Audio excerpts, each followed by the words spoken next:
Welcome to my channel.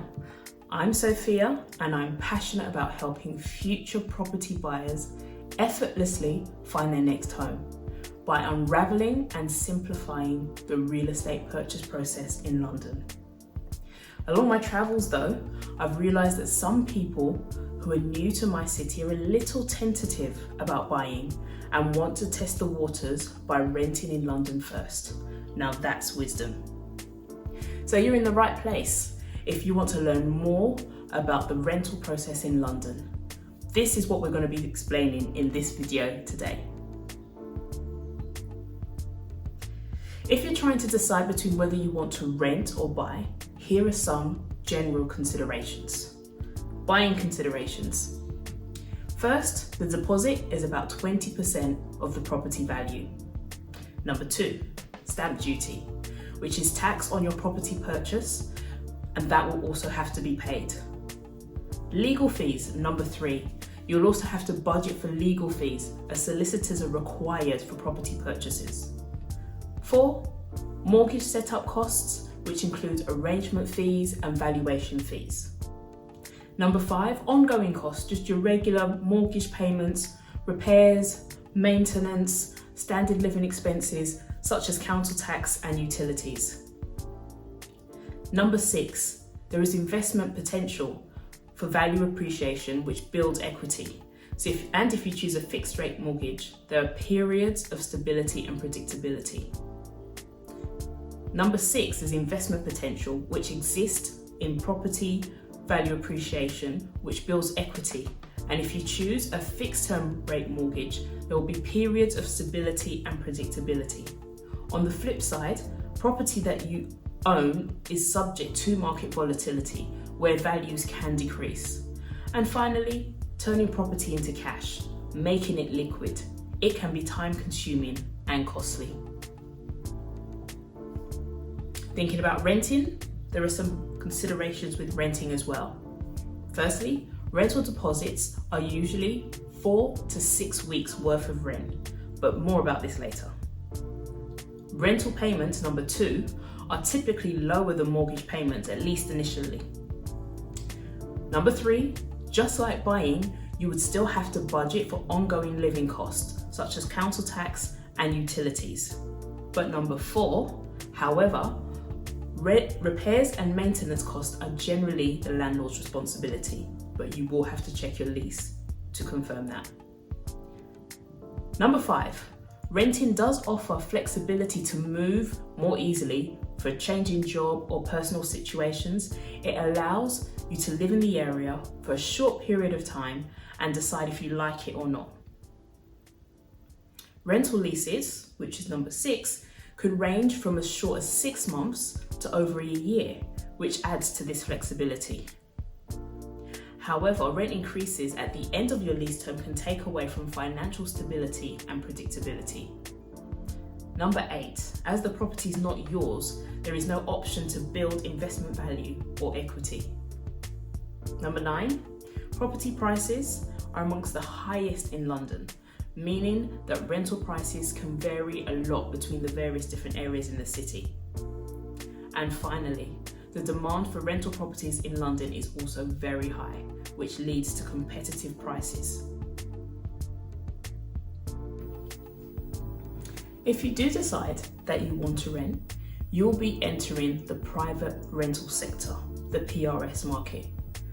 This is a classification of housing in the UK and is comprised of private property which is owned by a landlord and leased to a tenant, namely yourself. A landlord can be an individual or a company, and the tenant, you would be dealing directly either with the landlord or with a management company or an estate agent. There are 2 other housing tenures in the UK. The other one being the owner-occupier sector, which is for those people who have bought property either outright or with a mortgage, and the social rented sector, which provides subsidised rents for people and families that qualify. On entering the rental market and finding a property that you like, once you have an agreement with the landlord, you'll be given a tenancy. As a tenant, you'll most likely be presented with an assured shorthold tenancy agreement, an AST. An AST is the most common type of tenancy agreement in the PRS market and is used when the entire property is being rented, as opposed to a room in a house, for example. The tenant is also used when the tenant is one person or a group of people who know each other well, like a family. Under the AST, those named on the lease are jointly and severally liable for the tenancy agreement. And this means that they share responsibility for the entire rent and any damage caused through the breach of the agreement.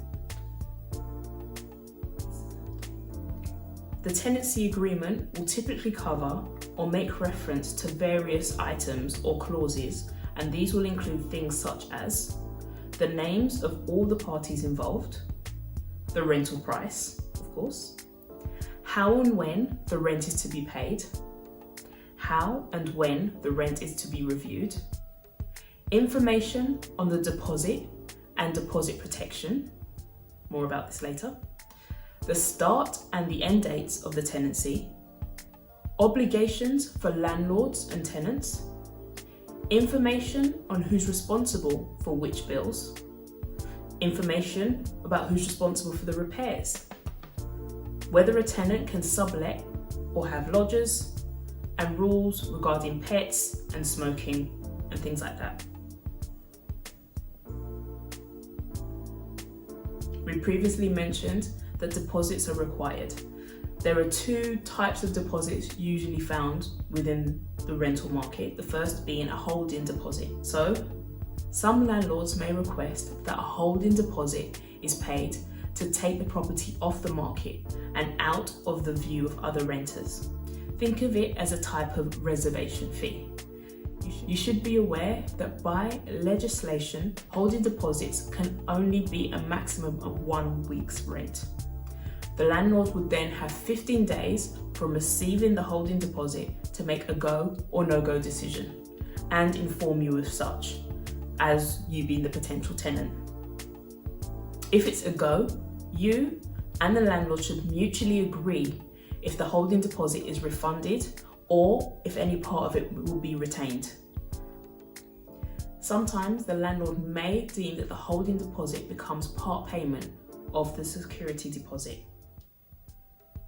The security deposit now, once the lease is signed, this deposit will have to be paid to the landlord, and a security deposit covers things such as missed rent or damaged items and acts as a type of insurance to the landlord.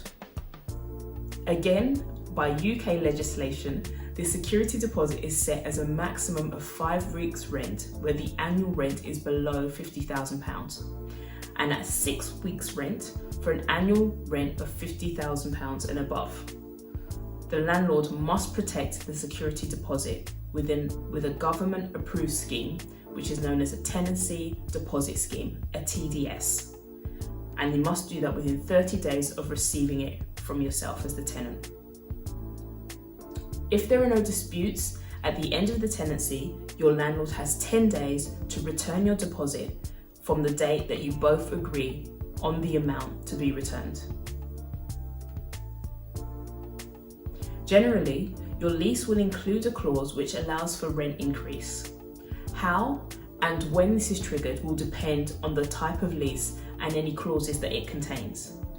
ASTs generally start as a fixed term contract, for example 12 months, 18 months, etc., and move to a periodic contract, which is a rolling monthly contract once the fixed term ends. If no rent clause is present, you can expect the landlord to give 6 months notice of a rent increase within a 12-month fixed term AST. How much the rent may increase is at the discretion of the landlord. Normally, it would be expected for a landlord to increase the rents from anywhere between 3 to 8%. Of course, this all depends on and is dictated by market conditions. Of course, this will depend and be dictated by market conditions and the particular area of London where the property is located. So there you have it. What are your thoughts so far? Are you sold on renting or definitely focused on buying? Let us know in the comments below.